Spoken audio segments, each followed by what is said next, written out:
Oh, hello, hello, hello, hello. Hopefully you guys can hear me. Can you guys?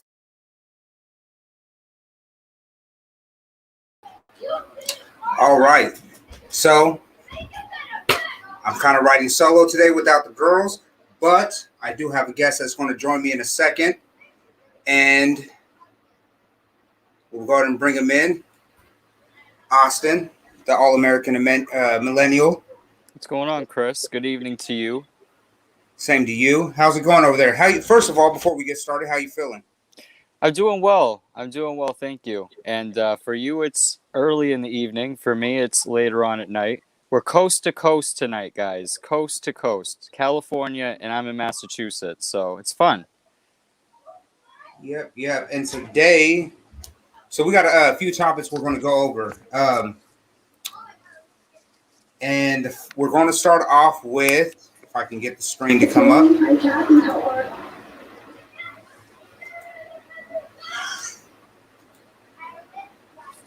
We're going to start off with our officer memorial today.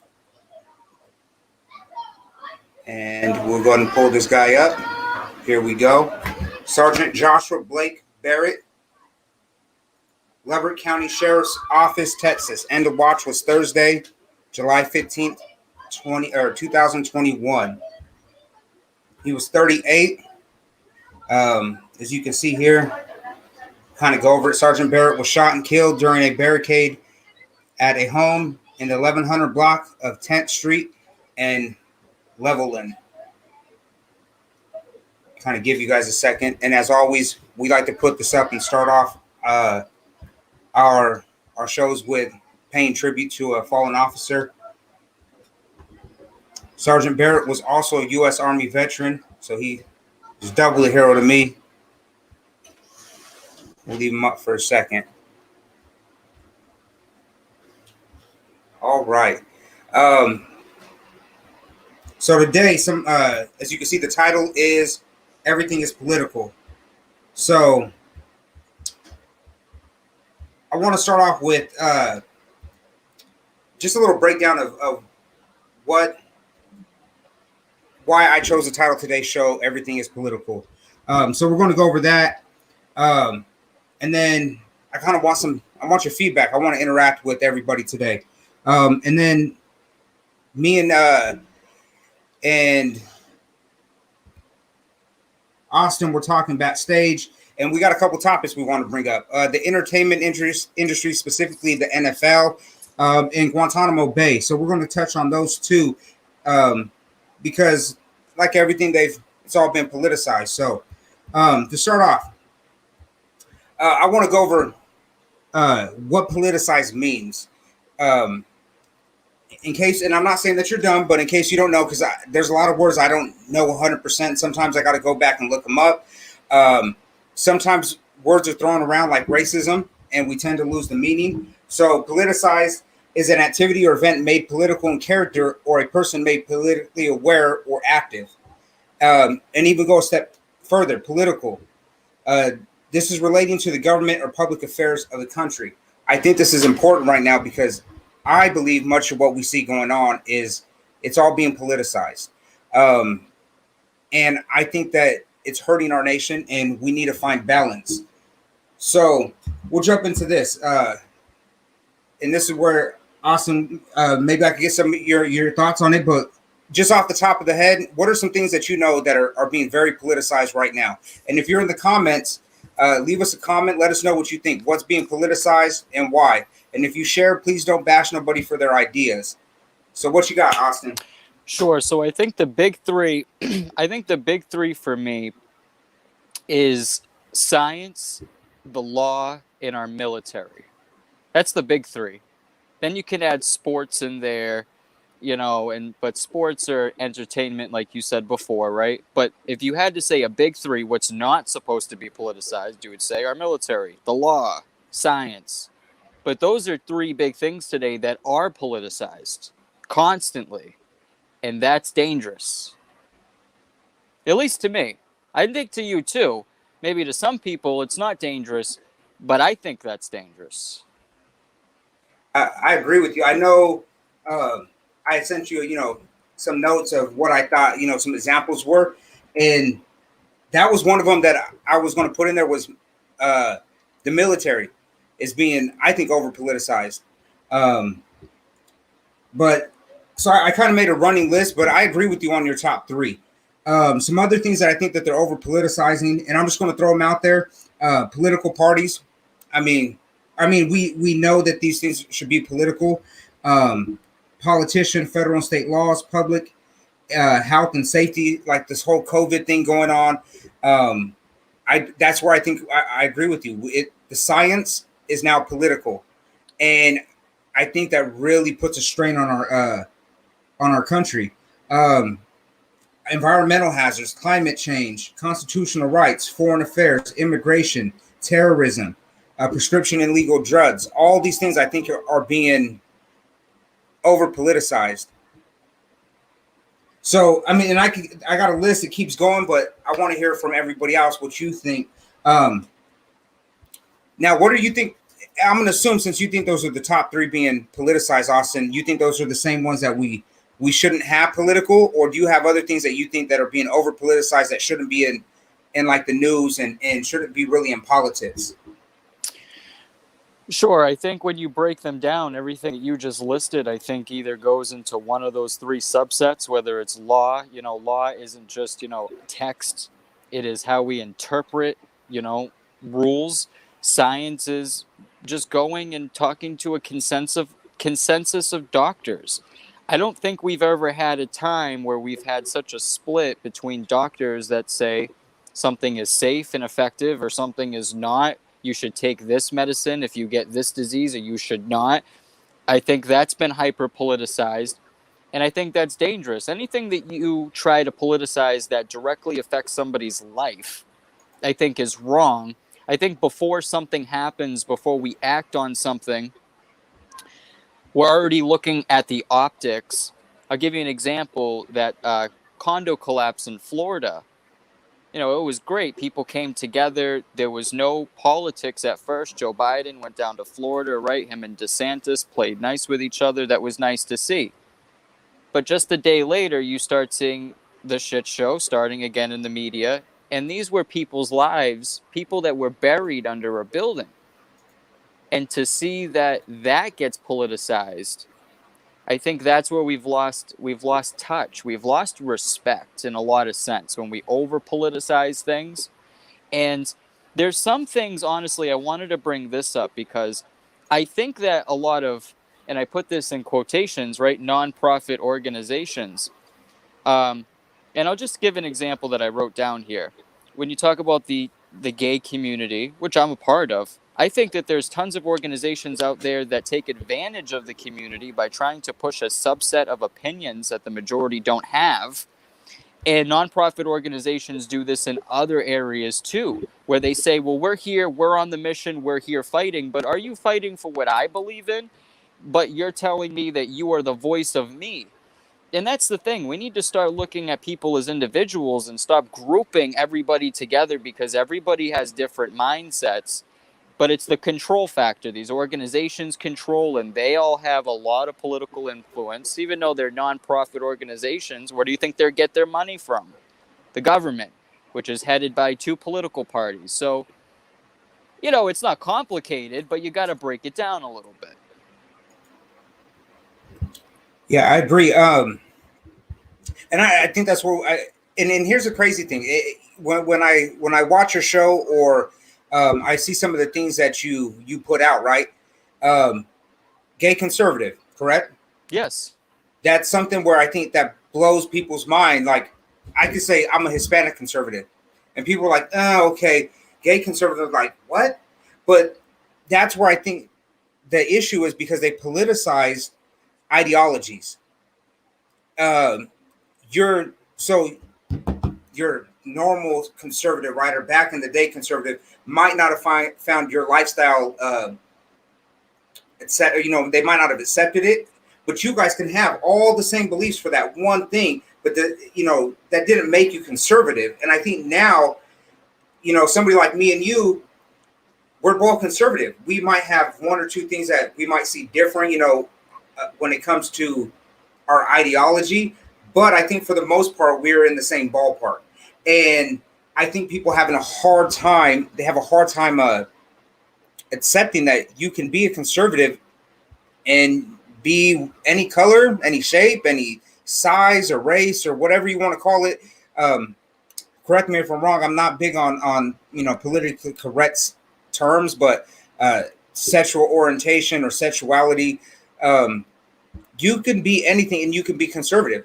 You can be anything and be liberal. And I think people have a hard time because we politicized it. And I think that's one of those things where when it comes to certain ideologies, honestly, most ideologies, I don't think we should have made them a political issue. Absolutely. Absolutely. And I think when you look at it now, me personally, why am I a conservative? I've been a Republican way before Trump. And in my state, Charlie Baker is our governor. He's been governor since 2014. And for me, I grew up in Massachusetts. I live in a very liberal state. I call it California 2.0. Honestly, it is not that far off. I mean, and you just see the continuance of policies. And I mean, Massachusetts, again, Boston Public Schools, I shared this earlier today. Boston Public Schools will be requiring children to use face masks. I don't want to get into that conversation. I'm just trying to point out this is a very liberal place. And you find out very, very quickly when I went to college, my views weren't tolerated.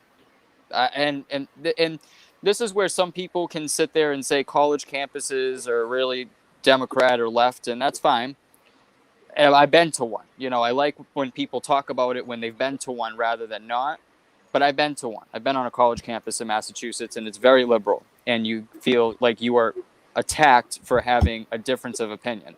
So, and I went to college before Trump. So I think that, you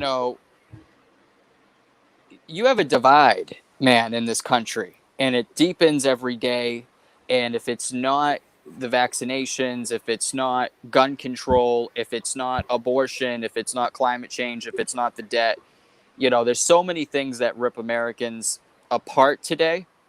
And it's really because of what we're talking about right now, the politicization of the law, science, our military, sports. You can't even speak about human rights in Cuba without being bashed from leftists of how they appreciate the Cuban government structure, which is pretty disgusting in my point of view. I don't respect anybody that doesn't show respect to our military. For the record, my father is a veteran, 3-tour veteran. My brother is also a 3-tour veteran. And I don't say that to get attention. I say that because I have the values that I have today because of the sacrifices that they made, because I understand what they both had to go through and how much of men they changed by coming back. And I think a lot of people don't understand that or respect that as well. So when I look at the military getting politicized, I see failure. I see there's going to be a point where a decision needs to be made and it's not going to be made, or there's going to be hesitation. And you can't hesitate when it comes to certain things, and we'll talk later on about national security issues, but that's what's dangerous. When you politicize certain arenas in this country, be ready for the blowback that comes with it. Yeah, and that's why I wanted to read that definition of politicize and of what political was. And I'll restate it again. I'll reread it, and that's political is relating to the government or public affairs of the country. I agree with you. I feel like we really put our hands in a lot of things, and we're making a mess out of stuff. So, like for me, I think that things that shouldn't be in politics is religion. And I think you kind of touched on that. I think religion shouldn't be in politics. Not to say that religion hasn't helped mold our nation and the Constitution and some of the laws that we have, but it shouldn't be something where we're upset at Christians because they're Christian and because they're conservative or they have different morals or standards than somebody who's not Christian or maybe isn't religious at all. And it could be Muslim or Jewish or Buddhist, I don't think we should politicize religion. And sports, I think sports is a big one. Politics doesn't have a place in sports, and I think that we it's kind of the culture right now. And honestly, I think it has to do a lot. The news is dying. Mainstream media and what you're seeing on these news channels, I think they're going out, so they have to look for something, which is why they're constantly, I think, politicizing stuff, because they can draw you in, and because it's something personal and you can connect to, then they hold on to it. I want to move on. The last thing on this is things that, maybe that are semi, maybe be political, but then also people should just kind of hold to themselves. Let's call it politically balanced. What areas do you think we should be politically balanced? When it comes to discussing national security issues, I think that we always need to have both sides of the equation, or else we would either have warmongers or we would have beta males, right? You need to have a consensus, both sides. I think anything that policy-wise, we all work to make America a better place, or to include everybody. You need to have both sides, and when you include both sides, you're going to have some kind of political rhetoric, right? But you can't politicize facts. I think that's what anything that you can blatantly sit there and call a fact without having to do an investigation or really research it. A fact is a fact, right? So I think that the more that we can realize, and see, that's why you hit the nail on the head when you said the mainstream media is dying. And why is it dying, Chris? Because for the past 40 years before the technological era, a story had to be picked up by a satellite truck that went to a location, that put a camera crew there, that put it into your house. The only way you were going to listen to the president or a senator or a rep was through the news. Now, if you want to listen to Marjorie Taylor Greene or Kevin McCarthy or anybody else, you can go right on Facebook, right? You don't need the news. Breaking news can happen in your neighborhood, and you can go outside and live stream it before CBS, ABC, or anybody will pick it up. So they are now chasing the lead while other people are reporting the story. How do you keep the story going? You put in distorted facts. You put in misinformation. You put the play on words, right?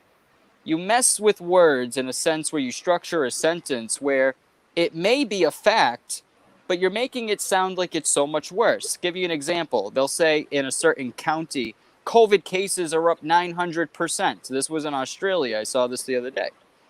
Well, it was up 100% from 9 cases. So it went up to 18 in this one county. But listen to how that sounds, Chris. It's up 100%. Right, it's up 100% from 9, which makes it 18 now.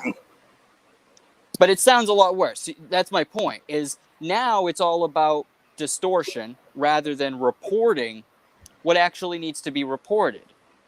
And it's not new. I'm not saying this is like a new revelation. It's just, it's disgusting. I don't know how else to put it. It's just that's where our media has come to. And all across the world, they laugh at us. They laugh at us in the United Kingdom. They laugh at us in Australia. I'm sure you've seen it. They think our media is a complete joke. I agree with you. And I, a lot of it is, it's the way we report stuff. And I think, and I believe that they also think it's a joke, not just the way they're reporting information, because if you really sit back and you watch and you research, you can see that majority of what is being told to you is BS, or it's partial truths, and they twist it just to enough to drive their narrative. But when you have people from outside this country coming in because they want to be here, because they know the type of place this is, they know our media is full of crap. I mean, that's the easiest way to put it. I think there's a lot of things that, when it comes to being politically balanced. I put up Sherry Clark's post, politics should never be in school. To me, like that's one of those things where I think it needs to be balanced. Yes and no. I think we should teach politics in school. So in that sense, I think it should be in school in that, whether it be the Constitution or laws or whatever it is. And I think I think kids need more of that. I think we need to teach kids, get more in depth about what the Constitution and their state and their local laws and their representatives, and how it works on a local level. But I don't think politics should drive what is being taught in class. Does that make sense with that? Sure. Well, let me ask you a question. Now, this is a fact, is because we're close to the same age. You might be a bit older than I am. But when I went to school, I learned civics. I learned all of that. They don't teach that much anymore. Do you think if they taught that again in the actual political process, how a bill makes its way through the legislature and your congressmen and your senators, do you think that would actually take some of the heat off of the politics side? I understand politics shouldn't be in schools where teachers should not be putting their individual political ideology into the curriculum or lesson plan, right? But the children still need to learn that there are two separate political parties in the country, the history of those political parties, because by not teaching the history of those political parties, you are overlooking the fact of the dark history in the Democrat Party, which Democrats consistently try to shy away from because it was Republicans who freed the slaves in this country. So, and that has a lot to do with CRT, critical race theory, is trying to get away with teaching history because they're ashamed of the history in their own party. When they sit here and they want to take down statues and monuments in our nation's capital and across this country, they also forget to take down commemorations for a man named FDR. And FDR signed the Great New Deal, which was the biggest collapse of the black family ever. And it was Democrat policies. The point is that in school, if these kids don't learn about politics, they're going to have no idea how the government works. They're going to have no idea the political structure. And honestly, they're going to fall more out of not caring at all. I've found so many young people, honestly, that could give two damns about politics or this country or what happens to it. And it's scary. It's really scary when you sit here and you say, see, for me, I'm no spring chicken, but if I had to go and fight for the country, I would. Young people today, I don't know if they'd say the same thing. I don't know if they think it's worth it. And then you have to ask yourself this question: why don't you think it's worth it? Go to Cuba for a week and see if you could deal with it, right? Yeah, I agree with you 100%. And I can tell you one of the biggest things going on is retention in the military. Hell, retention in law enforcement, as a whole. And that goes back to because you have all these subjects and all these things going on, and politics has put their hands in it and made a mess, and people stop caring. There's so many people that have let others make decisions for them, because let's be honest. Listen, this is my opinion. There's a lot of lazy people out there. There's a lot of people won't go and fight for something. They just sit back and let it happen because it's not their problem or whatever. It's just they don't have time, and I think that's a big issue that we have. I think some other things, and here's my thing. Like, I think things that need to be politically balanced. Like, I'll throw a couple out there. Like when it comes to LGBTQ, politically balanced. I think that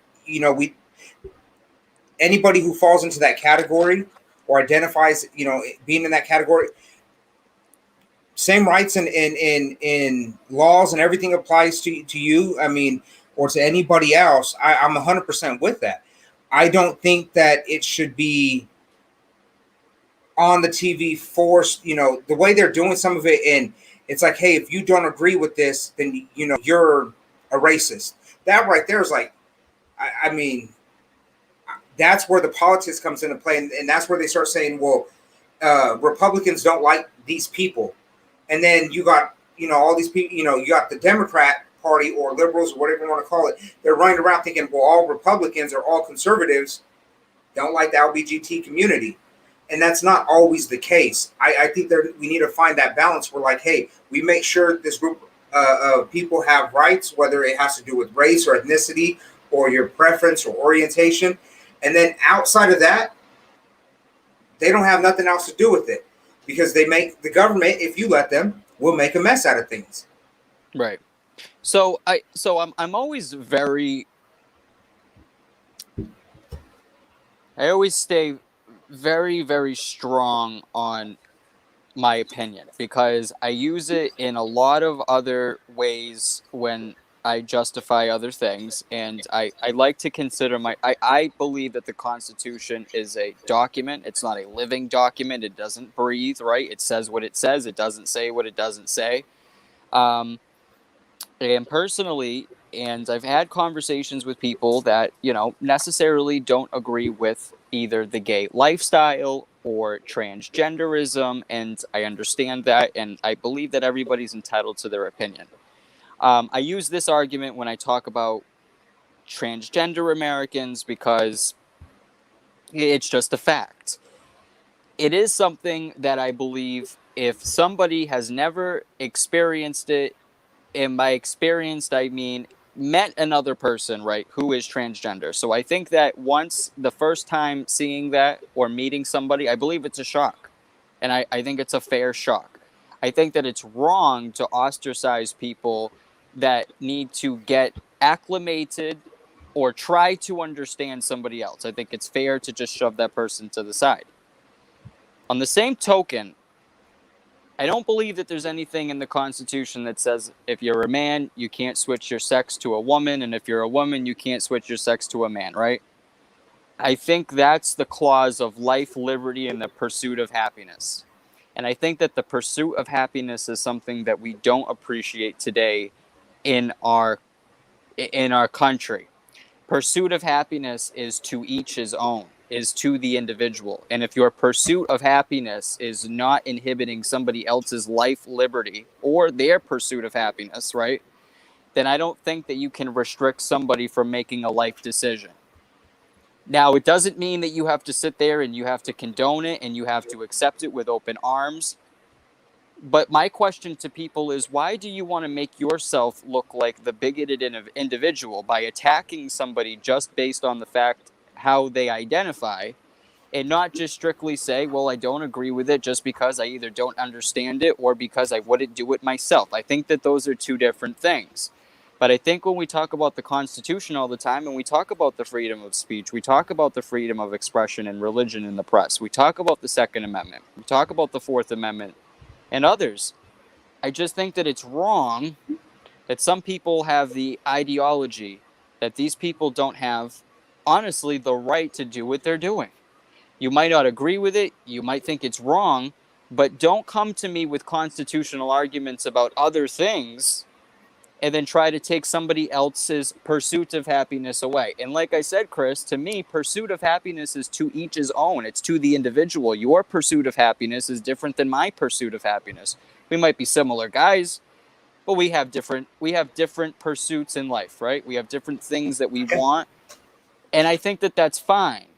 Not everybody's going to agree, but I think it's a fair, it's really level and it's fair. And it's how we can really balance ourselves through life, is just understand that we're all different and we all got to live here and we all got to understand how we're going to make the world a better place. And me personally, yeah, I don't agree with men playing in female sports. I don't agree with that, even if they're trans men, right? But you can put an eloquent professional argument on that and not go out and bash people. And I think that's where conservatives lose the message. I agree with you. And I just want to point something out, because here's like my outlook on like, we'll go with the transgender thing, right? I'll be the first one to tell you, I don't care what you do with your life. And it's not in like trying to be mean or whatever, but I don't care what goes on in your home. and then not just your home specifically, but anybody's home. As long as nobody's getting hurt, kids are, especially kids, as long as kids ain't getting hurt, you're living the best life you can live, taking care of yourself and the people around you, and you're not, like, if there's no abuse or anything like that, like, I really don't care what you do in your home and who you do things with. And excuse me, I think you just put it the best way, because we're always looking for a better way to say things. And the pursuit of happiness, like, for a while there was like, hey, I'm against it, right? Making that I'm not against the life choice. If you want to do that, that's you. But I'm like, hey, I'm against the transitioning, but there's certain areas where I'm against it at, or I don't think that we should be doing it. But on a personal level, I agree with you. Like, if somebody wants to, if that's what's going to make them happy, the Constitution does say that. And I think that's a great way to look at things. If your pursuit to happiness is a man being with another man, or a woman being with another woman, or you want to change your sex, or you want to live alone, or you're perfect with traditional, you're good with traditional marriage, hey, you're 100% right on that. And that is I know for me, that is a great takeaway from, this little talk that we have just had. And I like the fact that you say you don't have to condone it. You're right. I might not condone it. And it's not that I haven't met anybody, but it's just not me, right? It's not something that I grew up around or that I think I should have. But I'm also accepting of people. And I think the best way that you put it is pursuit to happiness. To each their own. And I like that, man. I really do. That was a good one. Thank you. And I think that you hit it right on the head. And I use the word condone because somebody who has perhaps strict religious views wouldn't judge another person, right? Because it's not your place to judge. So although I don't condone it, right, I don't pass judgment. And the other thing is and I've said this before, and I don't know if anybody watching has ever heard me say this on my show, but it's interesting that the forefathers didn't use the phrase of prosperity. They used pursuit of happiness, not prosperity. Those are two different things. Prosperity, right, is accomplishing, right, moving through. Pursuit of happiness. Happiness is only achieved by the individual. Nobody else can make you happy. You've always heard the term, I'm sure, you can't love somebody unless you love yourself. Mm-hmm. You're the only one that can make yourself happy. I just think that phrase there, and I use it a lot in my arguments when people were against gay marriage. When I was younger, I said, listen, the phrase is important to me because again, pursuit of happiness is the individual. And, as long as the individual is not adversely affecting another individual in their life choices, I don't think that we should be really caring about it. And honestly, if we stopped caring about things that we shouldn't care about, we could get a hell of a lot more done. I agree with you. And that's where, going back to political, the definition and the public affairs portion of that, I think, and this is why I say I think that's one of those things that should have a balance. When it comes to topics like LGBTQ, it needs to be politically balanced. Yes, there is the public affairs, like there is the public well-being. Nobody should be out there hurting anybody for whatever you lifestyle you choose to live. But at the same time, I don't think that politicians should, the way that they're forcing some things across the other, people that disagree, the way that they're making those people seen. And I think a lot of it has to do with is messaging. The way conservatives send that message out. I wish more people would have that thought process. Like me, that's how I'm going to say it now. That's your pursuit to happiness.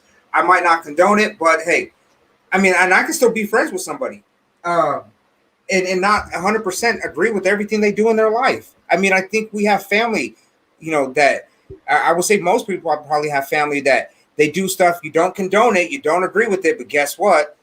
We still love them, right? We still accept them. And sometimes you got to let people go if they want to go pursue happiness and whatever it is that they want. Hey, and if it hurts them, to say like a drug addict, I mean, I in that sense, you might want to get them help. But if it's not hurting them or hurting other people, I think we just let people do what they do. If that makes sense. I agree with you. And I think that that's exactly how life was intended. I think that's how the Constitution is written. And I think that, again, I think that's why the pursuit of happiness text is a lot different than prosperity or using any other verbiage. Because, again, nobody else can make you happy instead of you. Just like everybody watching this, nobody is ever going to make you happy as you make yourself. Because no matter what, one day, you are only going to have yourself. If you have a spouse, your spouse may pass, or whether you're alone. We came into this world alone, honestly, and we'll come out alone. And I think that that's what we all need to understand. And people need to get out of people's business. I tell Chelly this all the time, and she I know she agrees with me. You know, people like to talk about things they have no idea about, Chris. I've met people sometimes that like to talk about national security and stuff like that. And what did you go to school for? I went to school for gender studies. Well, what do you know about national security issues or our military? Oh, well, I read it on Reddit. Well, that's not enough, you know? Or they say that they're an expert. What are you an expert in? Gender studies. You know, well, what does that mean? There are 57 genders according to Facebook. Are they up to the 57 in college? I don't know. I think you bring up a very good point, and that kind of leads us into our other topics that we're going to bring up because both the topics have been politicized: entertainment industry, NFL specifically, and the NBA too, and then Guantanamo Bay. But I agree with you. Some people need to not be in other business that they aren't educated in, and I think just like, let's say, illegal immigration. There's a lot of people that want to talk about illegal immigration or the southern border. And for me, somebody could, you could bring up the best argument you can. And I'll take it back to, well, if the southern border is weak and the southern, or say Central America or South America, just their borders are weak and they're allowing people to come and go as they please, what's them to stop a terrorist or a big group going into those states and then migrating with the rest of the people that are coming from Peru or Guatemala? They just blend right in. Even what is it one? Panamanians, you got these, they don't want to talk about all the people that migrate here, but what's to stop it? And you'll have people go out there and say, well, it's not right. Okay, you might not think it's right, but what do you know about border security and national security? And a lot of time they don't. I think a lot of people, I try not to speak on subjects I don't know. So, because I don't want to be made, look like a fool. So if we are talking about something, I try to do my research. And if I don't know, I don't know. So I think what we're going to do is we're going to move on and let's bring this up. Here we go. So one of the things that is being politicized is the entertainment industry. One thing before we get started that I want to throw out there, one thing I always find to me ironic or a little funny is the Democratic Party. I'll be the first one to tell you, like, I'm not a Republican. I claim I'm an independent. I really dislike how the party systems work and how we're constantly fighting with each other. And I feel like just at this moment of time, I don't want to be on either side because I want unity. I want people to start coming together. But I think it's funny how the Democratic Party is the party of the wealthy, and we can say the extra wealthy, but also the extra poor, and they feed off each other. You'll hear it's always a Democratic Party. To me, this is my opinion, or what I see is they're always telling the poor people what they should do or how they should think or how they should vote.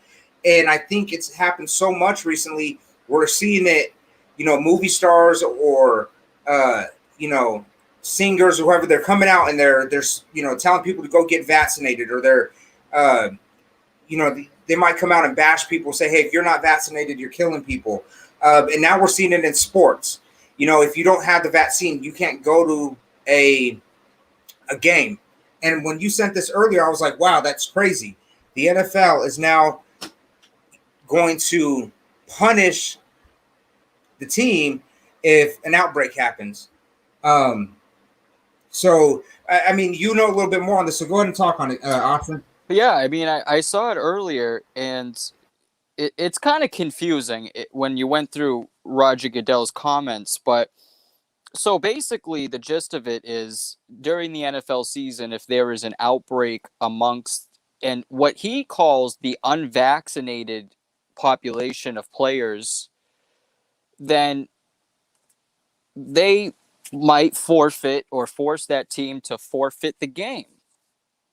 Now, this happened many times last year, and I happen to be a huge Patriots fan because, of course, I'm from Massachusetts, and Tom Brady is arguably the GOAT, right? So I'm a huge football fan. Well, last year, the Patriots had 2 issues with COVID outbreaks. And I'm just confused because unvaccinated, that the term is in there, the unvaccinated group of players, which, you know, there are plenty of people right now contracting COVID with the vaccination. So it's kind of confusing why that term is out there. And I think that this is odd because we haven't heard this in the NBA or the MLB or the NHL, right? This is kind of, I don't know. It's a hard line. To me, it's Roger Goodell taking a hard line, and I think that there's going to be some heavy blowback with this. For anybody who's a big football fan, DeAndre Hopkins is a wide receiver for the Arizona Cardinals, formerly a Houston Texan. And he put up a tweet that he since deleted that said that he might be leaving the NFL. And he even shared a story of how his girlfriend's brother is in the military and how his sister ended up getting heart condition from the COVID-19 vaccination.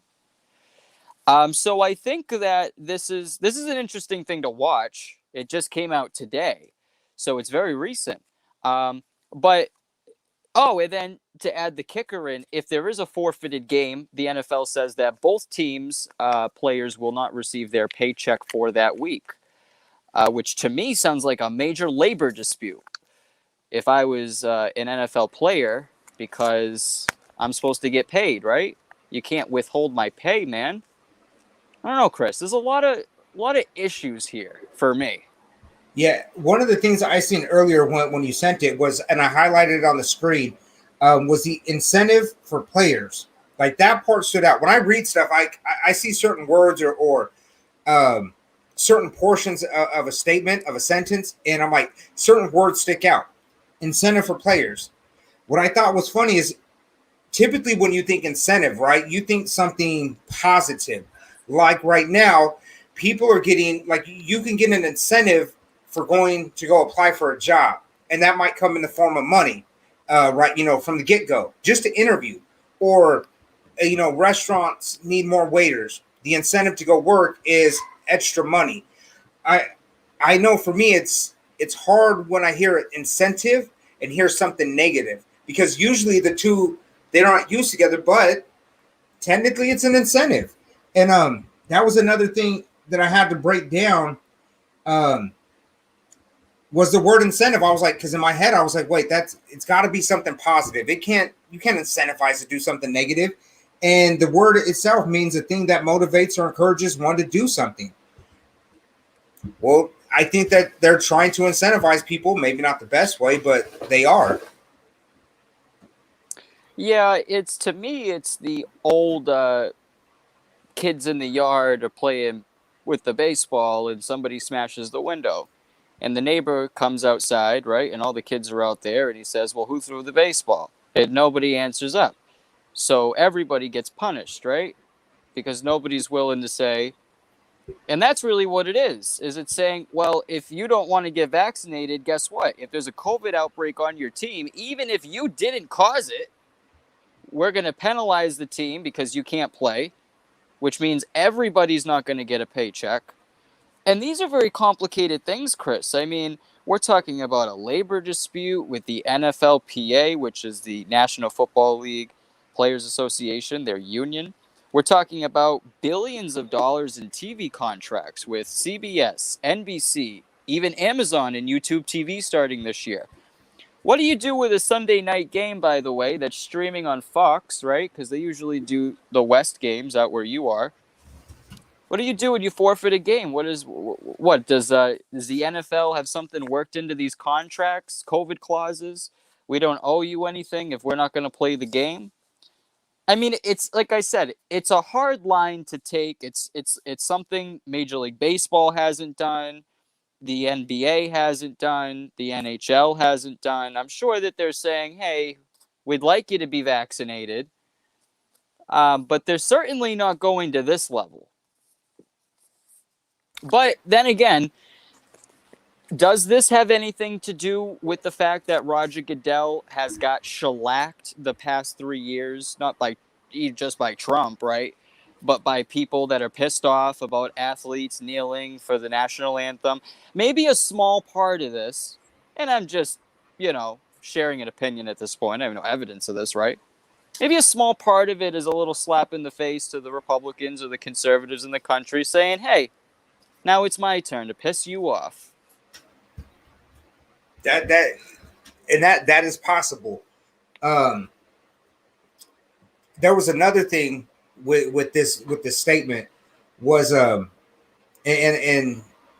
I think you might see where I'm coming from when they talk about the word threatening, right? So threatening is to state one's intentions or take hostile action against someone in retribution for something done or not done. I think it's crazy, and it's not just in the NFL, and that's why I said it's the entertainment industry, right? I think it's crazy how you're starting to see owners or even politicians they're coming out and they're making threatening incentives or something in that ballpark. I think that's crazy, and they're writing it out. We see it right here. Incentive for players threatening forfeits. They're not even being shy about it anymore, and this is why I think things are going to get worse. And that's why I said I think you'll agree with me. I think things have to get a lot worse for our country before they get better. Because who in the world use threatening incentives? It's never been something we've really done as a people. Now maybe the military or whatever. Certain people, like if you're torturing somebody, you want to stop getting tortured. The incentive is to say something, but your average everyday person does not take this type of step to get what they want, because it's not always received well by others. And I agree with you. I think that he's doing this to take a shot back at people that may have disagreed with them or gave him a hard time. Well, it's the politicization, like we were just talking about. I think he's putting it out there. I think this could have been said in a whole different manner. I think this is the worst public relations optics I've seen. I don't know who said you should go out and make a statement like this. Again, it's very threatening. And I mean, I don't know if you're a big football guy like I am. DeAndre Hopkins is a Hall of Fame wide receiver, first ballot. And he is not the only one in the NFL that is saying, I'm not getting this shot.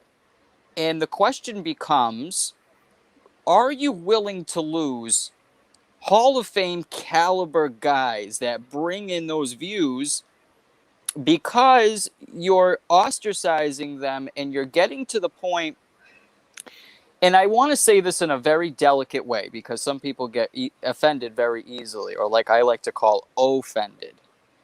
But we are turning into a society which is no different than blacks only and whites only when we're getting to vaccinations only and non-vaccinations only. And I don't mean it as a race thing, and I know that a lot of hate went into it, but the hate and vitriol between people who have the vaccine against people that don't have the vaccine is just as bad. It's really just as bad. By the way, when you have commentators on CNN that are telling you if you don't get the vaccine, you're going to die, and then use the argument, if you don't have the vaccine, it might be your right to want to die, but it's not your right to give it to me. So this is the thing that I'm talking about, is we're already creating this two-tier system. I already know in New York, for you to go see a baseball game, you have to be vaccinated.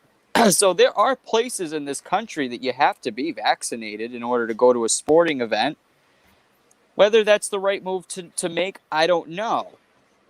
This goes back to the problem, Chris, is does an individual today have the right to not get the vaccination and keep their job? And I think that we've seen in the early onset that answer is no. I think it's going to take a very large lawsuit or case to the Supreme Court that's going to settle this. So I think that this is going to get worse. Excuse me. I think this is going to get worse. And I don't mean just for the NFL. Screw the NFL in this conversation, right? The idea that the super majority in the country have the vaccine is a lie. I personally don't believe that 60% of Americans are vaccinated. I just don't believe that. One, because I believe that we have way more of a population than we actually count on the census, right? And two, I believe that they've overinflated the numbers as it is, just to try to get that incentive to get more people, right? So the problem becomes these incentives you're talking about, right? Fast food, money. I mean, in my state, there was a lottery to win $1 million between 5 people, right? And for the NFL, you brought it. You said it so perfectly. You said it's threatening. Why? Why would you do that unless you're not trying to directly toss the people that aren't vaccinated out of the league? Because you're basically saying if anything happens, it's on you. And there's 53 guys on that team, right, Chris? 53-man roster. So you're telling me all 53 guys aren't getting paid that week? And they're not gonna be looking at you saying this is your fault. But guess what? He caught it going to his wife's son's birthday party, I bet. Had nothing to do with the unvaccinated guy. And one thing to what you're saying, right? And this is where I believe that the politicians have went to the entertainment industry, and whatever area that of entertainment, whether it's sports or music, they've went to the entertainment industry and they've politicized it, because like you said, we're hearing it on ESPN, but they're also making it noticeable within their own community, like the NFL, right? So if your buddy doesn't get it, and this is how you're going to turn people on against each other. So when the average reader reads this, and they're going to be like, oh man, so-and-so didn't get the vaccine and made his friend lose. Why doesn't he just stop being selfish? We want to watch football. And that's what it comes down to. They know that you want to do stuff, so they're using a threatening incentive to make you get there. And the reason why they're doing it is because this is where I have issues with it, is the fact that the government, Joe Biden or whoever else, won't come out and say this is mandatory. You need to do this. We will do this, because they know people are going to fight back. And that's why I agree with you. I think that the numbers are lower. I think they over-report it so they can make people feel like they're not doing it. And that's a great marketing thing. You tell somebody like, hey, everybody's got Nikes. You're the only one that doesn't. Go get a pair. The average person is going to be like, oh man, I don't want to be left out. And they're going to go do it. I think that was the same reason why they over-reported on COVID death. They wanted everybody to fall in line and to do what they said. And I think we lost our, just a little bit of freedom there when we started allowing them to do that. But even more so, I think this shows people that politicians have politicized the entertainment industry. They've forced athletes and other people to have to get the vaccine. And if you don't, there will be consequences. So, but then step back and say it's not mandatory. In a sense, they are making it mandatory because they are turning the average day person against each other. It's happening in the media. It's happening within our families. I hear it at work. I've heard some people talk and say, "Well, fine. If you don't want to get the vaccine, then that's your choice. If you die, then that's on you, and you're just hurting other people. Why does it have to be like that?" Which I want to throw this out there before and then I'll give you if you want to go and wrap up this topic. But I think it's crazy. This last year and a half since all this has been going on, I'm telling you, I've had my mind changed, or I've changed my mind on so many different things. Maybe not completely, like maybe it's just been little changes, right? But vaccinations is one of them. Up until this point, I'm like, I don't care, man. Just get the vaccines. Like, they're for school, they're mandatory. We got to take them to get vaccines. And now I'm kind of like, yo, who's telling us that we have to do this? Why is this mandatory? It is like chicken pox. Kids get chicken pox. Most kids make it. Like, when did that become a thing? And I think because we've kind of turned a blind eye to it. Yes, they're minor things, and these vaccines have been tested, but I feel like we stop questioning so much that politicians know that if they just keep forcing it out there little by little, eventually they will get what they want. And honestly, at this moment, I don't think it's what politicians want are in the best interest of our country. Sure. Well, I totally agree with that. Personally, I have a huge issue with the emergency use authorization. And no matter what, I have a huge issue with administering a vaccine to what they call arguably 150 million Americans, which is hard to believe, like I just said, but we'll go with that figure. The thing is I think that when you look at other cases, if you go back to 1976, to be really quick with this, there was a swine flu epidemic in the country. Gerald Ford was president. There was a lot of the same political situations and rhetoric that's happening now. And 53 people died from that vaccine they created. And that vaccine program was halted. And we see a hell of a lot more reported cases of deaths stemming from this vaccine. Now, whether that still needs to be researched, of whether it was directly affiliated, it's reported, it's in a federal database. And we're not seeing any of the same issues. I have a very big issue with states that feel the need. They need to toss out $1 million to a winner of a vaccine lottery. That's crazy. I think that money could go way better to public safety, to road improvements, infrastructure. That $5 million the state of Massachusetts gave away, I just laughed and I said we could be doing far more money with that money. So yeah, Chris, I've never seen such a mad push to get somebody to take a vaccine, and you've seen the stories. I think the last time we talked about it when we were with Chelly, people going door to door soon, right, to knock on people's doors.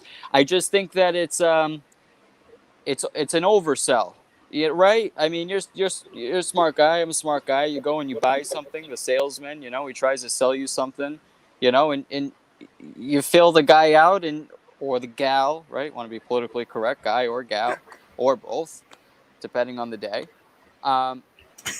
But you feel him out, right? And I'm not going to get hosed, right? He's got an angle. That this deal isn't the best deal. You're going to tell him, no, you can go lower than that, because I know you can go lower than that, because you're not telling me the lowest price. That's the thing here. I feel like the government is kind of, leaving the cheese plate out, but you're not really telling me what's going to happen in my body in 5 to 10 years. And I've told this to people. I said, listen, I'm 27 years old. And 10 years from now, when other people might be having issues and I'm perfectly healthy, I'm going to be totally fine with not going out to a club or a bar here and there because you want to see my COVID passport. I'll go to another club or bar, Chris. I'll take my business somewhere else, and I don't have to be rude about it. I don't have to cause a scene, because that's not the kind of person I am. I'll just respectfully say, that's fine, and I'll go somewhere else. And I think that's where we need to get to today. If parents want to send their kids to, right, we're done with this topic after this, but If parents want to send their kids to school in a mask, go ahead. Don't mandate it. If you want kids to get the vaccine to go to school, don't mandate it. Make it a choice, right? Mhm. Just make the choice available. I'm not saying you can't wear a mask. You can. Just don't make everybody wear the mask. I think that's fair.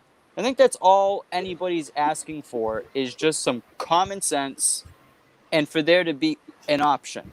For you not to feel like somebody else is making a personal life choice for you. I agree. Which kind of leads into our this whole being politicized and everything being over politicized, going into the next topic, which is Gitmo. And here's another thing so this is where we run into the area of you have your politics involved. You have, or let me say politicians involved. You have the military involved. I mean, it's a military base.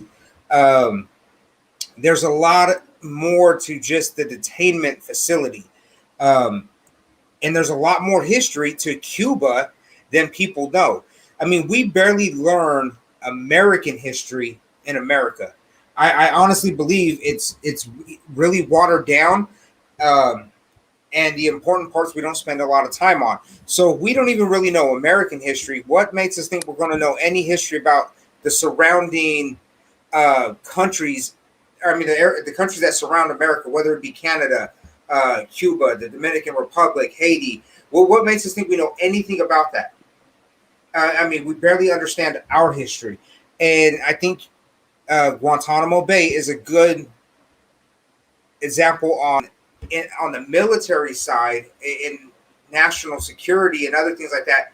It shows how it's been over politicized.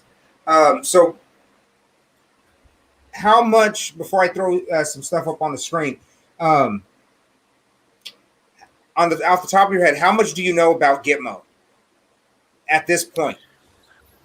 I know a little bit. I took a terrorism class in college, and one of my professors, who was a former FBI agent, had actually gone to Gitmo a few times and had explained the layout of the base. Like you noted, Chris, it is a military base. It's a Navy base.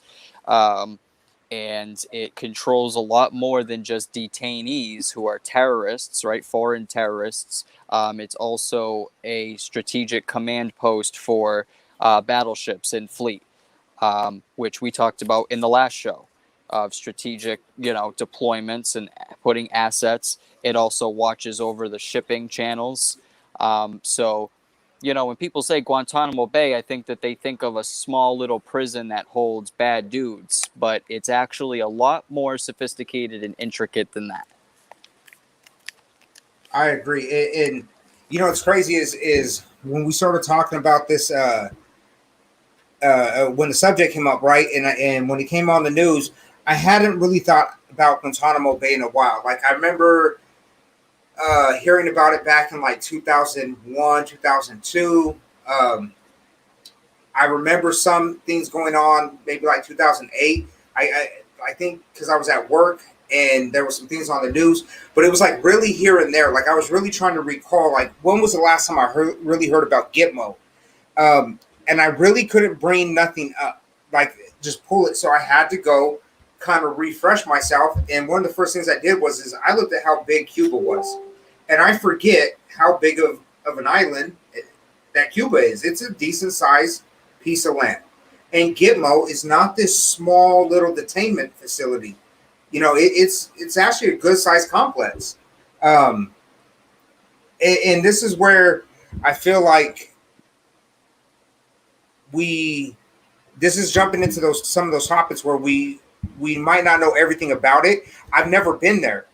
I don't think you've ever been there. So it's hard for us to really speak on it. So we can only go off of what we see in the news or what we find on the internet.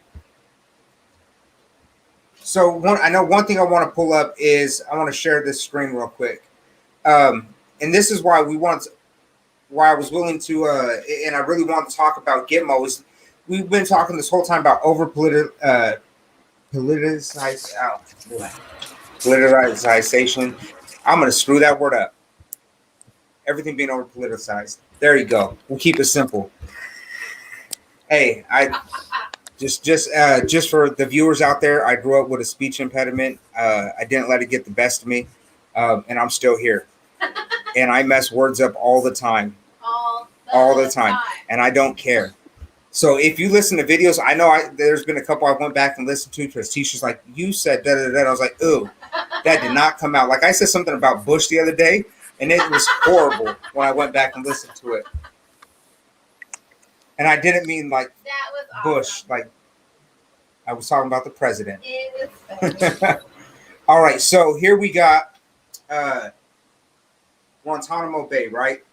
And so what I think is funny, and this is the information out there, right? Disinformation, misinformation. You get bits and pieces, right? So on the one link that I was looking at earlier, it says in 1903 the U.S. leased Guantanamo Bay from Cuba, right?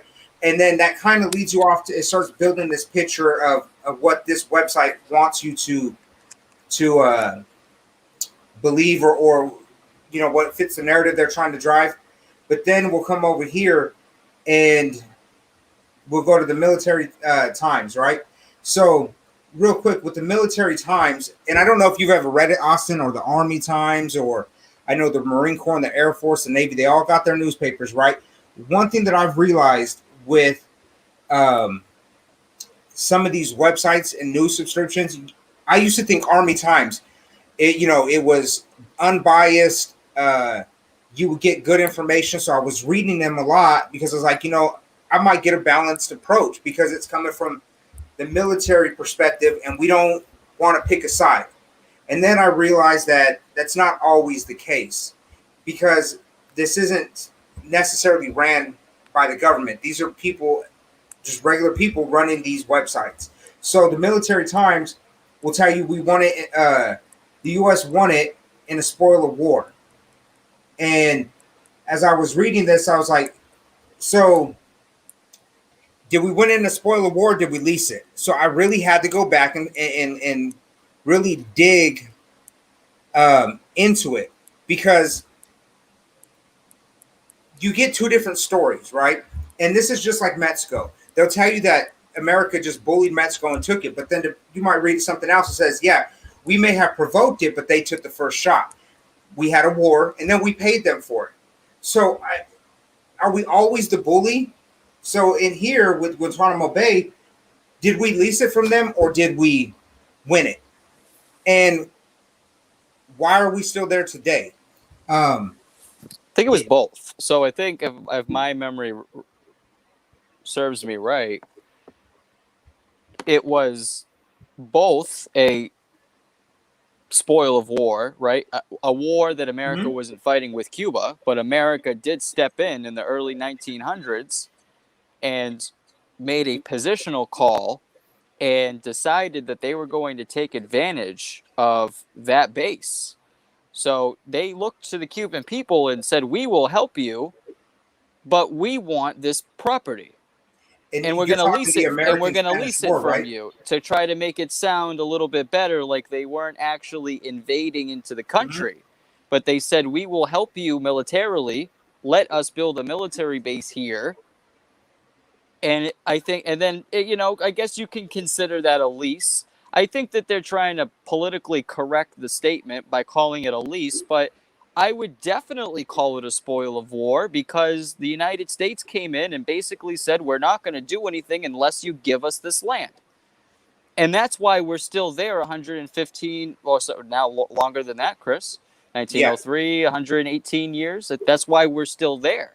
Because of a service that we paid 115 years ago that the Cuban people remember.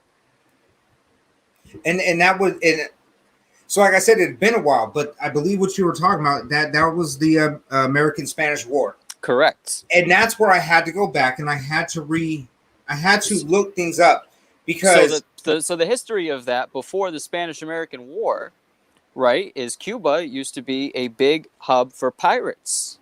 Going back into the 17th and 18th century, where pirates used to come down. They used to use Cuba, And going through, that's where you actually had kind of the agricultural industry that bloomed there, tobacco and everything. Cuba's actually had a very interesting history before, the 1900s. You look at it before, it was mainly inhabited by pirates, sea pirates, everybody.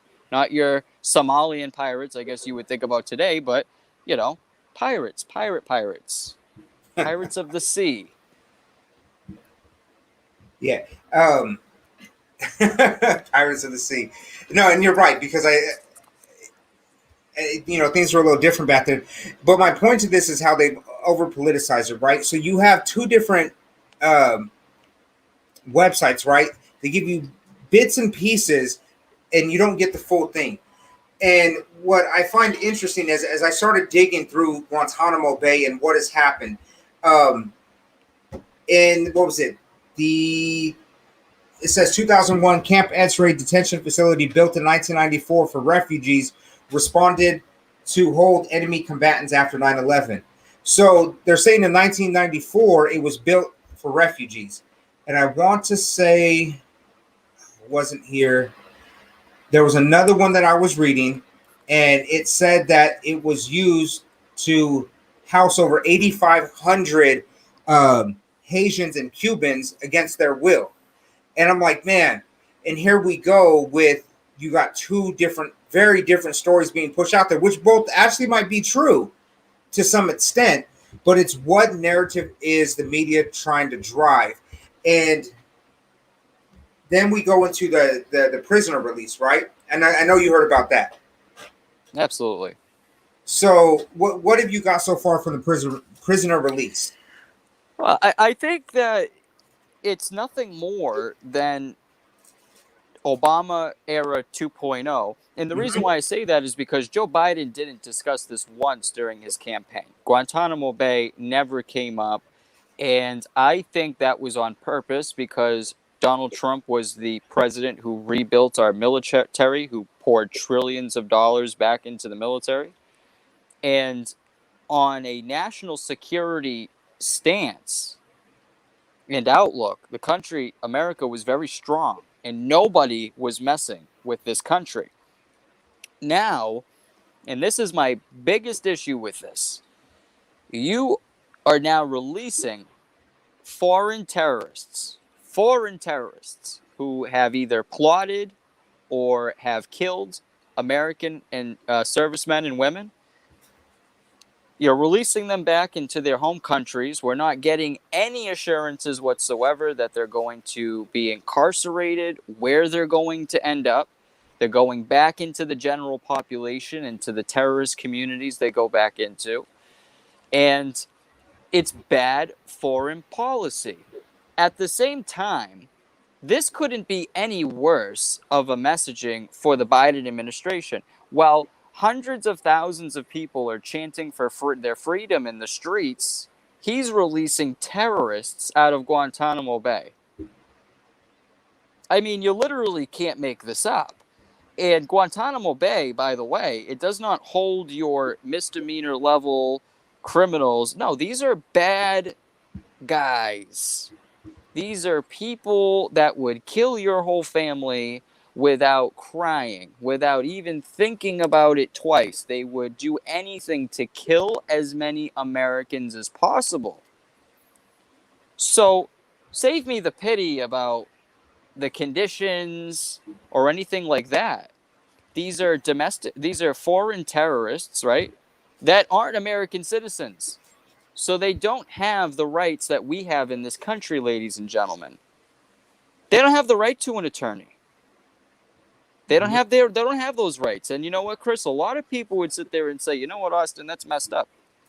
But it's not. They're not American. They're foreign nationals. As a foreign national, you don't have the right as a foreign national in this country. Not when you're plotting to attack. Now, if you're a tourist on vacation, let me fix that, Chris, because you know what? That might get me in trouble one day, right? People are gonna switch my words around there. If you're a tourist from France and you come over, right? Of course, you have due process rights. But if you are a foreign terrorist that is plotted to kill American citizens or American military service members, no, you don't have any rights in this country. And that's why a lot of people use the argument, oh, we should release these people out of Gitmo because they've been there so long and they haven't had any processes. Well, guess what? That's what happens when you plot to kill Americans. Mm-hmm. And that's the deterrent, right? Because you don't want to end up here. Because when you end up here, it's the end of the line. You're going to die here. But not anymore. Because now it looks like people are getting a COVID get-out-of-jail-free card. And maybe that's the excuse they're going to use. Well, we don't want a COVID outbreak down there now. I don't know. It's ridiculous. I think you hit on something very, very good, though, right? They're not American citizens. And I know because look at all the stuff that we've been watching on the news. You have like illegal immigrants coming into America, and you have certain individuals that believe they should have all the rights that an American should without doing nothing to put into this country, right? So that is kind of the mindset of some people. So when they look at Gitmo, at Guantanamo Bay, and they're going, hey, they should have rights. But they forget that these people are not here legally, and that is not necessarily, yes, it's American soil, yes, we own it, but that's not America. That's not the people here in our nation. Right. And they're not. Now, I agree with you, and I think that was cool that you caught that. That was a good thing. If somebody comes here legally, whether it's on a work permit, a visa, they're here on vacation, and they're here legally, by all means, I do believe that they have rights in America. If they're here legally, and we know they are. Outside of that, if you're here legally, no. If you're a terrorist, you don't have rights. You get whatever military rights that we want to take, and we do have a military judicial system for that, but you don't get American rights. The reason why I still have this graph, and this is going to the whole topic today, being over politicized. So when I was watching the news, the perception is that Bush put all these people, these terrorists or your average, everyday person from another country, picked up all these detainees and just dropped them off in Gitmo, right? And didn't want to release them. And that Obama came in and just saved the day. And then as I was going through it, and this is not the first one that I've seen like this, Bush actually released a lot of people from Gitmo. He didn't release all of them, but 532 according to this chart, I will say is a good number. Is this the most accurate? From what I've seen, it's pretty close. Under Obama, just short of 200.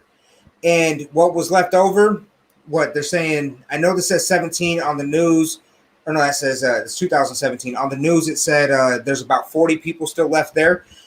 To what you were saying earlier, these are the worst of the worst, right? So I believe that the people that are still there are people that did something. I don't think we would just hold on to them. I don't think that we would just hold on to an individual because we believed that they took part in a terrorist activity.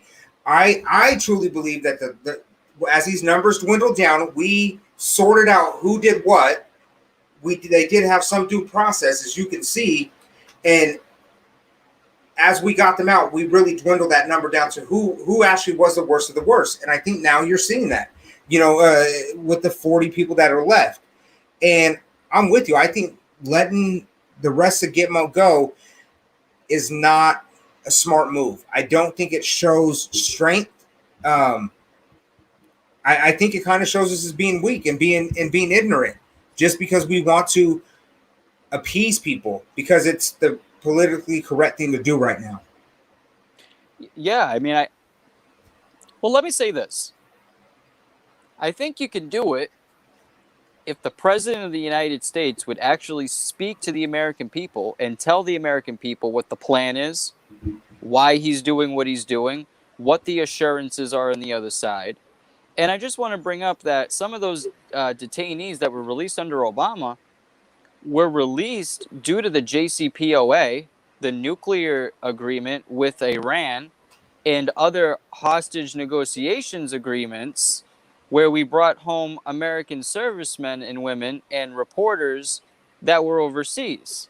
So some of those that were released, my point is, everybody that's out there, is when these people are released, they are bad people. Bad people, okay? They get released and they go to their home country. Do you think that their home countries are putting these people behind bars? No. They're going back into the general population. They're going back into their terrorist organizations, right? And Chris, you're a military guy. You know just as well as I am. Afghanistan is starting to be taken over by the Taliban. Again, there is no question about it. They have been boasting about it every day on social media that they have more than half of Afghanistan controlled again. And this is the point, is a lot of these terrorists that came out of Guantanamo were either Hezbollah, they were part of the Taliban, they were part of the Muslim Brotherhood, they were a part of the old bin Laden alliance. And now that rhetoric that has gone down to the next generation is starting to catch ground again, right? Starting to gain some momentum. And that's what's dangerous. So if Biden would sit there and actually speak to the American people and say, this is why we're making these decisions, this is where the rest of these people are going to go, maybe that would be a bit better. But I want everybody to understand that the people are left, they were responsible in large part for 9/11. Now, I don't know or can't imagine anybody saying that we should release terrorists associated with 9/11 back to their home countries with no surveillance, not knowing where they were going at all. It's almost as if, Chris, the mentality is that they are all saved. They love America. They're going to go home with American flags, right? They're going to go and tell their friends how great America is after being incarcerated for 20 years, right? They're going to go home and they're going to love America. I mean, come on now. Where do we really think these people are going? They're going to go back into the terrorist organizations to go commit more mass atrocities like they've been planning to do. And I wrote this down, and I really do believe that we need to watch out for the next generational terrorist attack. And when I say that, generational, it's because for you and me, we know what 9/11 is. Kids today, they have no idea what 9/11 is. They have no idea what it was like to see the TV and to see the towers go down. But what's interesting enough is we also had another generational terror attack, and that was in 1941 with Pearl Harbor. We actually lost more people on 9/11 than we did during Pearl Harbor. So when's the next generational terror attack, right? Where a whole generation is going to know an event, right? An event date, an event that happened. And I think that's what we need to really start worrying about. And what stems from that? Well, releasing dangerous terrorists back to terrorist countries to attack the Western Hemisphere. And again, Chris, that's just common sense. You don't need to have a fancy degree for that. I don't think so. I think releasing terrorists back to regions that love terrorism is a bad idea. I agree with you. And I agree with you earlier when you said this is Obama 2.0. At the same time, like as I'm listening to you talk about it, right? It's kind of like, well, then what do we do with them? And this is where I also agree with you, where I think President Biden should be more open to say, hey, look, we actually have 38 people. Here's who they are. Here's what's going on. Here's what they're being accused of. And here's what we're going to do. We're either going to keep them here or transfer them. If he wants to shut them down, shut it down, Gitmo, we're going to transfer them over here. But that's not, I don't see that happening. I don't see that type of communication coming because that's too transparent. That's too good. And I also find it interesting that, we just a while back, a few weeks ago, we're talking about Cuba, right? And you have stand with the Cuban people, right? So the Cuban people don't like the communism that's going on in Cuba. But you have the left, the Democrats, who are standing with socialism and communism, but then they're also saying stand with the Cuban people. And now all of a sudden we're talking Gitmo.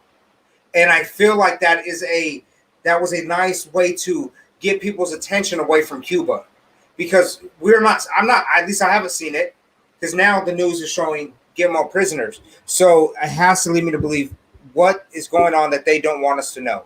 And I honestly believe it's the fact that they don't want us to know how the Cuban people really feel. So let's talk about terrorists and people that we still have in Gitmo. Let's talk about them and how they're being treated unfair and inhumane. And let's take the attention off. So yeah, well, I thought that there was always some kind of backdoor deal with Obama and Cuba.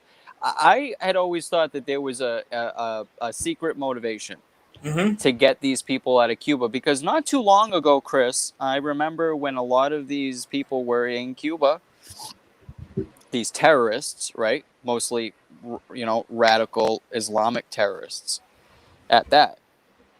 Americans were drastically against any of them coming into this country to be incarcerated. I remember that like it was yesterday. It was an uproar, and this was mid-2000s, right? There was a big uproar. Nobody wanted them here, and that's why they're in Cuba. They're also in Cuba because you get into an interesting scenario if you bring them here, because then you get people that say, well, they should have rights. They're in America, they have rights. And I mean, I'm just the kind of person, Chris, that if you're a foreign terrorist and you want to kill as many Americans as you can, you don't deserve any rights. That's just my personal point of view. Is that what we should go with? I'm not saying it is. I'm just saying if you are a foreign terrorist or a domestic terrorist, honestly, I don't think that, I think your rights go out the window, but man, is it dangerous out there today. I don't think ever in history we have had so many individual countries that are adversaries at one time. I think that's what the scariest thing is. You've got aggression with Russia, with China, with North Korea, with Iran, Syria, Yemen, Afghanistan. That's a lot. And I mean, I see the Gitmo situation is like the foundation of starting your next terrorist attack. yeah, Is we don't know what we're going to do with these people, so we're just going to try to fly them out overnight and be quiet about it little by little so nobody really notices. And what that does is it only emboldens the terrorists that are overseas. And if the information is correct about Afghanistan and about the Taliban, which I tell you as a guy who had his father and brother over there fighting in this 20-year war, I can't tell you, and I know that you understand what I mean when I say this, I can't tell you how disrespectful it is to the families who lost their fathers, their mothers, their brothers, their sisters in this war, just to let the Taliban take it all over again. And they're claiming they have more than 50% down on the ground. This is how terrorism spreads. This is how we got ISIS, starting out of Syria, spreading into Turkey, right? All around. And it's almost as if that doesn't matter. None of that matters. The Cuban people don't even matter. What matters is freedom and equality. Well, guess what? The Gitmo prisoners are getting freedom before the Cuban people. And that's the focus right now of this administration. What does that tell you? And it's every single move, Chris. You brought it up before. The caravans that come up through the southern border. There could easily be terrorists embedded inside of these caravans. Regardless, we know that we have sleeper cells in this country. It's not a secret, ladies and gentlemen. If you want to go to bed at night thinking that there's no domestic or foreign terrorists in this country, I live very close to the Boston area, always have. I remember the Boston Marathon bombings like it was yesterday. And that was a young man from close to Russia who was living in the country on a student visa, him and his brother, who injured over 200 people. Many people lost their limbs. It was terrible. But they were here, Chris. That's the point. They were here. So you know, not only are we fighting the battle inside of the country, right? Now we've got to fight the battle outside of the country. And we talked about this in the last show we did. I really hope that we don't wait for China or Russia to get involved in Cuba, to get their military presence down there, to get their insurgents down there, because it's a hell of a strategic position. And that wouldn't be the smart thing to do. Now, if we're going to focus on foreign terrorists, we're going to lose the battle 100%. And the same foreign terrorists, by the way, like I said, they're not going home holding an American flag. Hey, they let us go. Let's love them. No, it's let's fucking kill them. Yeah. And that's what Americans need to understand. These people would kill us no matter what. Shoot you right in the head. Bomb your building. Fly a plane into it. And I'm not saying it's a religious thing. I'm saying it's an ideology. Mm-hmm. It's the radical ideology. It is not all 1 billion plus Muslims in the world. It is the ones that have the radical ideology that is deaf to the Western civilization, the Western hemisphere. Hey, what's crazy, one, I agree with you, right? So with releasing them and them having a hate for America, I think the hard part with that for me, right, is like I don't think all of them would go back and want to be want to hurt Americans. But the problem is we don't know which ones, because if they hate us that much, they can do really harmful things to us. It's one of those things like, is the risk worth it? We've already messed up. Is the risk worth letting them go back so we can have a terrorist attack? And that's the hardest thing I think we need to ask ourselves. Is that worth it? And a part of me is saying, no, it's not worth it. They already hate us. There's got to be another option. Bring them here.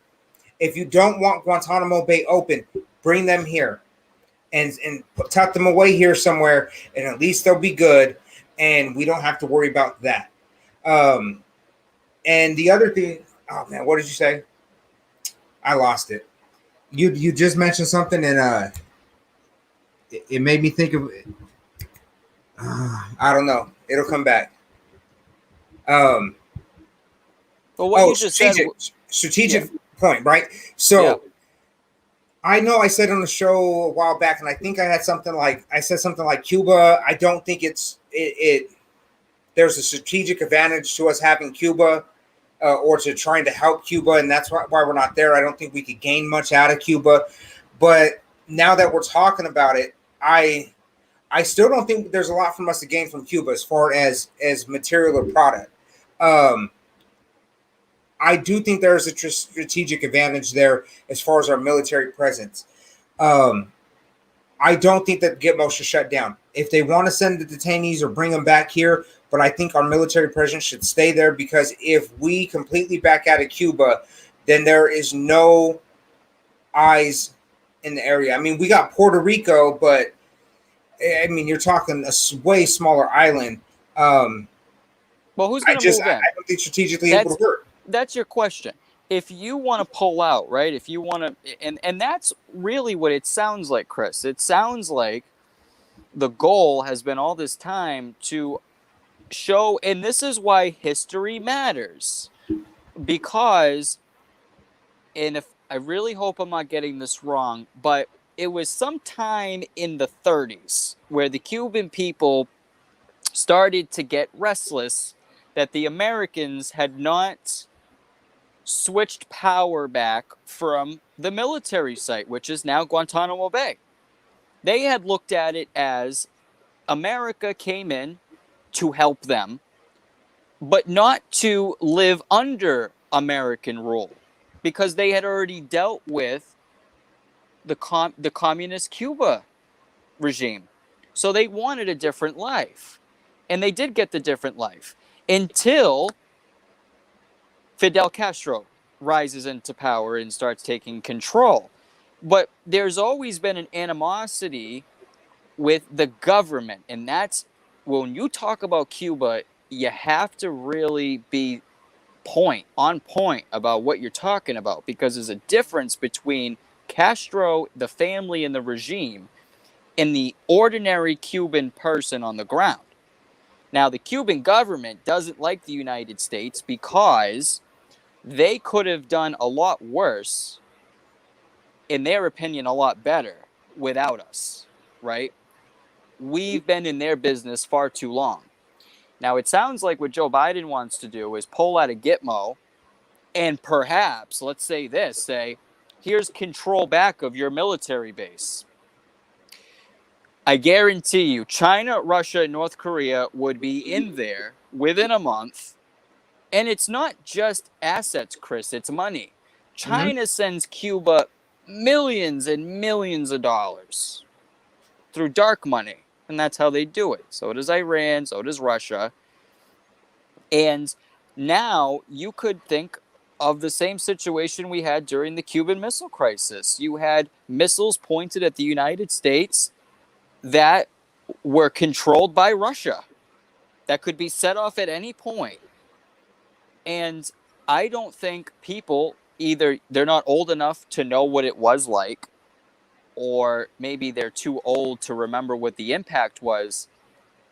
But I just can't imagine what everyday life would be like today if there were missiles pointed at Florida with the population that Florida has today.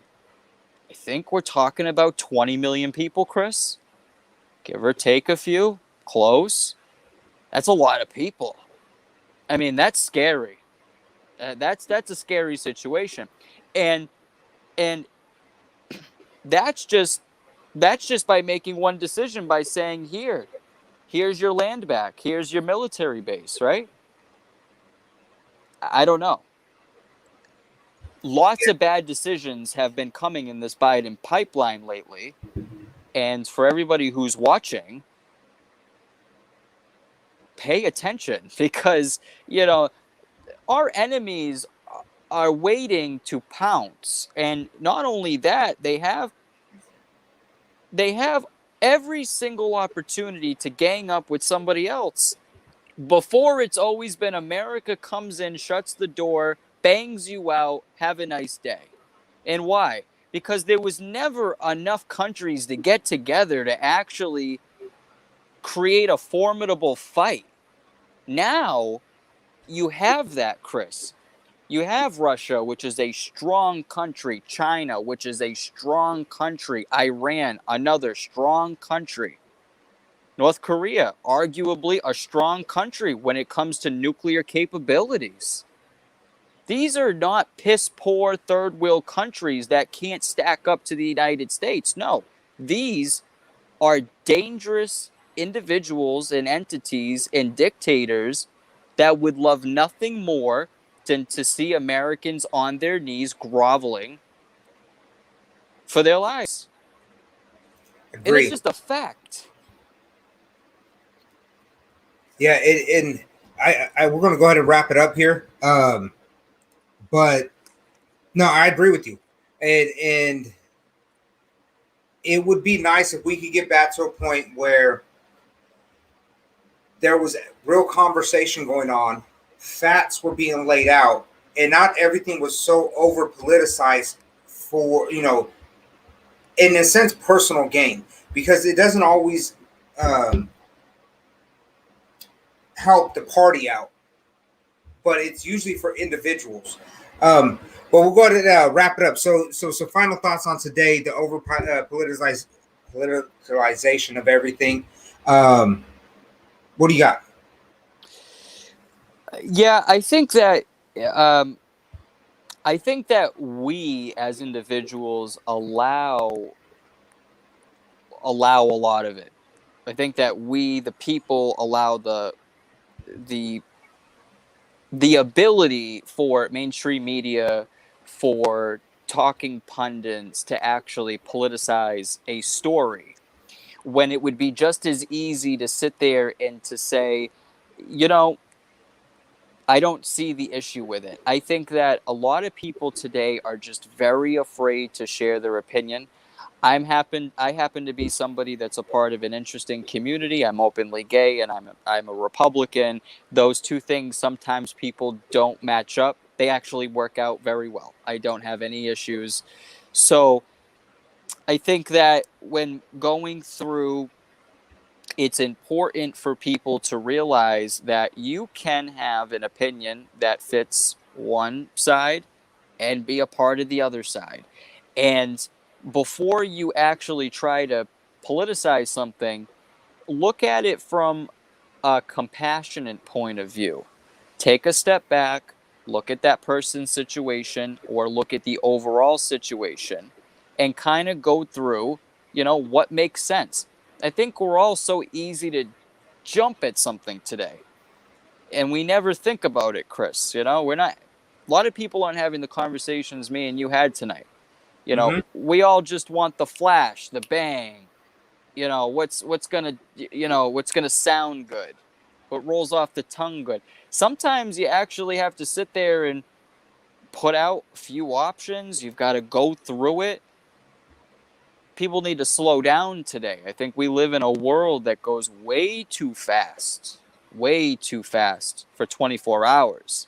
And we're not up for those entire 24 hours. But when we sleep, so many things have already happened that by the time you wake up, you've got about 3 or 4 things that probably are going to piss you off. But guess what? Do you allow that to ruin your day, or do you seize the moment, wake up, start your day, go through your day, and understand that we'll make it through as long as we can have these conversations, right? But when this breaks down, the country goes to hell. So this has got to keep on going, especially with other people who are watching. You got to keep on having these conversations. And, it's not easy sometimes with other people that don't see your point of view. I get that. But these are the things that I feel like are the less politicized, though. Tell me about how you want the country to be safe. Tell me what you think a threat is. You know what I mean? And this is all we see now, Chris, is politicizing military decisions now. And I think that that's dangerous. Mm-hmm. That if that's the one thing I could leave with the show tonight, stop politicizing our military. That is the one thing in the world you never want. And if that happens, and if that's successful, I would be very afraid. I'd be very afraid for this country, because we don't need a woke military. We need a military filled with men and women, respectively, that are willing to do the job that 80% of Americans won't. And that's a fact, because 80% of Americans can't or won't be in the military. So thank a serviceman and women member the next time you see one, ladies and gentlemen, because they might be going to work sooner than you think. I agree. That was good. And before I go ahead and put you in the back, I wanted to go ahead and share this for everybody out there. If you're not, follow Austin on Facebook. Go check out his page, the All-American Millennial, Investigative Journalism and Conservative Commentary. My favorite thing about you, Austin, is, one, some of the things you said, the way you put things. So being a gay conservative, having a different outlook, but being willing to come and talk and share your thoughts, especially when it came to the pursuit of happiness. That was one of the best things that I think in all the conversations we had, that right there will stick with me, and I'm thankful for you sharing that. Thank you, my friend. I appreciate that. And I appreciate everybody showing up tonight. Thank you. I know it was just me and Austin, the guys running it. Thank you for hanging in. Hopefully next week, Shelly and John Tisha will be back. I'm going to try to drag Brittany along, even if it's just for a little bit, because she's still with us. And yeah, that's it. I hope you guys got something from tonight. And if I can leave you with any last words, that would be, you got to talk to the people that aren't agreeing with you. If somebody has a difference in opinion, you got to be able to sit down. I recommend bringing facts and have the hard conversations and let them know that you're trying to find middle ground. We need more of that in this country. We need things to have balance, and I feel like we're out of balance. So thank you for showing up, and have a good night.